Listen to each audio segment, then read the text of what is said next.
Hi, Stephen Lee Benson here. Today is October the 3rd. Yesterday was October the 2nd. Amber Guyger's verdict came in. 10 years in prison. The conviction of murder. And I'm going to start off with this. White people are probably going to be thinking that this is unfair and it's because she's white. No. She had intention on going in and taking someone out. She even freely admitted that. So with that being said, I believe the punishment fits the crime. Would I have given her probably 15, 20 years, maybe even 25? Yes. Because she took out a pillar of a society.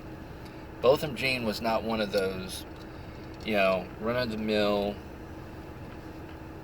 criminal type of individuals. No, he was not. A decent Christian man that can never be replaced. And with that being said, you have to look at that perspective to a point, because he did all these things. He graduated Harding University, and I'll put two prominent, important people in the description for this video. Dr. Clifton L. Ganus Jr. and Dr. George S Benson. Dr. Clifton L. Ganus Jr. was a historian at Harding, and when a man like that comes to your funeral and speaks at your funeral, you weren't the dreg. You were not a member of the dregs of society. Okay, you were a pillar of society, and that's what she ended up taking away from everyone, including me. And so, and you don't work for a major company like, God, I'm trying to remember it.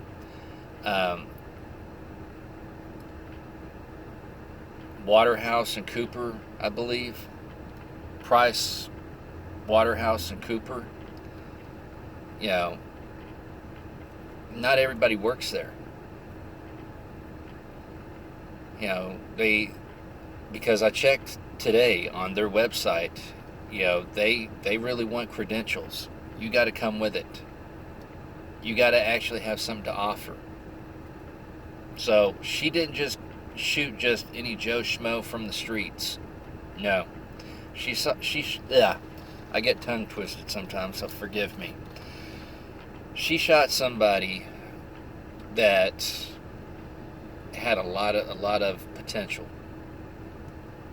and had a lot of potential to bring a lot of good to society. And I'm not saying she's an evil person, but personally, I believe she got what was coming to her. I mean, I'm not trying to be politically correct or a social justice warrior, but she went in with the intent to kill. And yes, she thought she was at her apartment, and that's the difference between murder and involuntary manslaughter. Involuntary manslaughter is if I was to clean my gun and it shoots, and it goes off and it shoots the neighbor's kid. Involuntary manslaughter. I didn't mean to do it, and I had no intention on doing it, but it just happened. Big difference. So for white people, I'm trying to get y'all to understand that the punishment fit the crime. And I'm sure I'm gonna hear, it's because it was because she's a white female and she shot a black man. No.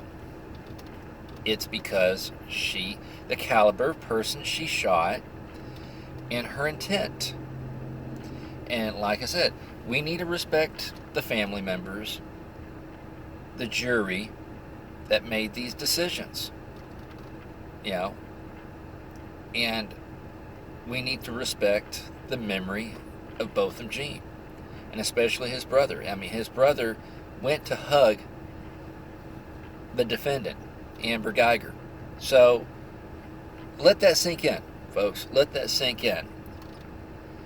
And I think we kind of beat the proverbial horse on the white people side. Now let's look at black people.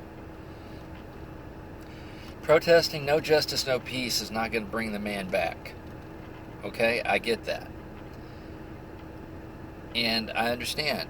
Well, I don't understand because I'm not black, but the deal is she's convicted. The objective was to keep her from having a badge and gun anymore. Case closed. She's convicted of murder, and she's getting 20 years, or 10 years. Sorry, 10 years. She'll probably have to serve 8. This is a high-profile case, so I guarantee you she's probably going to have to serve 8, at least. And is she going to appeal it? I don't know. Would I? No, I'd just go with what I got and move forward. But we need to make sure we respect the people's wishes, the family members, the jury. The jury saw a lot of things. Respect the judge. The judge gave Amber Guyger a Bible. So let her have a Bible. Hopefully this turns her life around. Because how she's been living, she might need to turn a new leaf. Maybe this is life's way of saying, turn a new leaf before you go into self-destruction mode. And I'm hoping that's the case. Because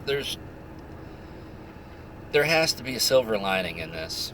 Because we as a society lost a man that had so much potential and so much more to give to all of us, to the world. Nobody just graduates from Harding University. You ask people that graduate from Harding University, they can tell you they worked for it. That's not just, I got my degree out of a damn Cracker Jack box. No.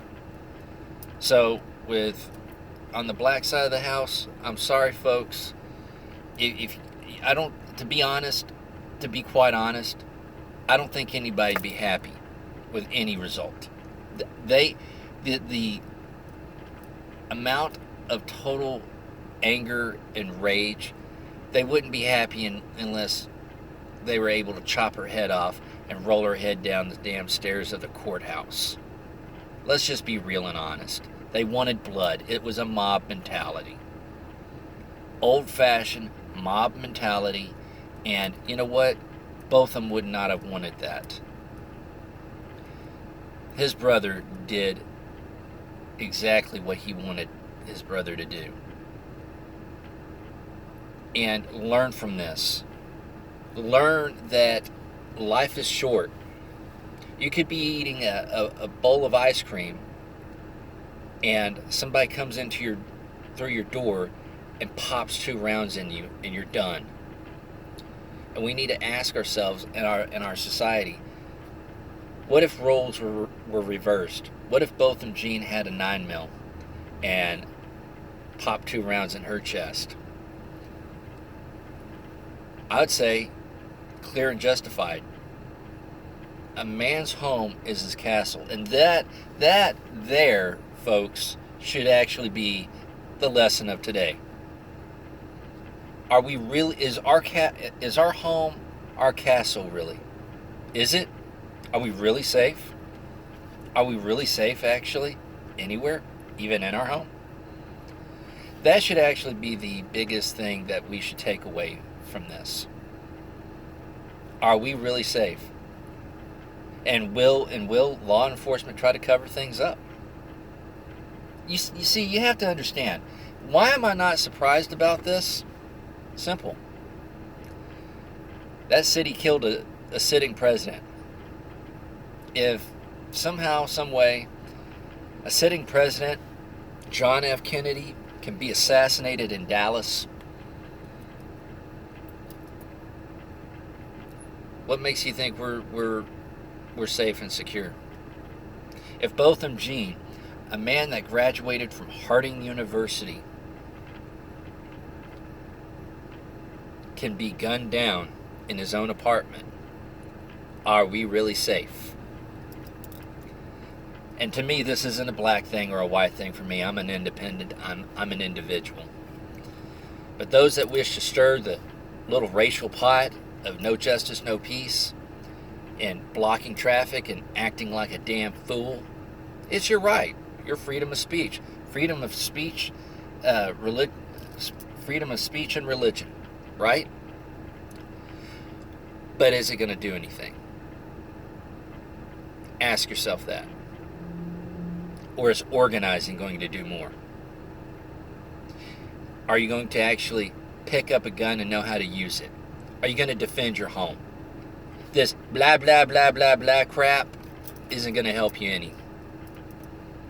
No justice, no peace. Go ahead and keep doing that.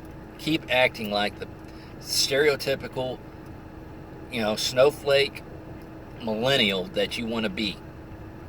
But ask yourself at the end of the day, is it going to help you learn how to use a firearm? Is it going to teach you how to use first aid and how to treat a gunshot wound? No. All this is notoriety, my 5, 10, 15, 20 minutes of fame, because I'm too narcissistic and I need my narcissistic supply. And so I need to act like a damn fool in front of the cameras. That's what it is. And this was not a victory for Trayvon Martin, by the way. No, it wasn't. Trayvon Martin and George Zimmerman were nothing but two thugs that got into it, and one just got the upper hand. So quit trying to saintanize all these thugs. Botham Jean was in a league of his own as a human being. Don't get him mixed up with Michael Brown. Michael Brown was a thug. He had a damn rap sheet a mile long. Botham Jean was an American patriot. Okay? Philando Castile was a law-abiding, I believe in carrying guns type of individual. Tamir Rice was a victim of a violent act that the local PD dropped the ball, and so did society. So both parties need to accept responsibility. But Michael Brown and Trayvon Martin and no, don't put Botham Jean's name mixed with those two. That is disgusting as you can get. Botham Jean was a patriot. He was a Christian, wholesome man. Michael Brown was none of that. Trayvon Martin was none of that. Okay? No. Not at all. And I hope this upsets white people and black people. That's what I'm looking for. Because people need to take a step back and remove yourself from the situation, because it's not about you. It's not about white. It's not about black. It's about the individual trying to protect themselves and live in a safe environment. Okay? So that's the thing that you need to take away from this. And with that being said, I hope y'all have a better, great day for today, the rest of today and tomorrow. And if you like, subscribe, share, and if you really love it, donate on my Patreon account. I'll have that listed in the description also. So, hope this gave y'all food for thought, and talk to y'all later. Thanks.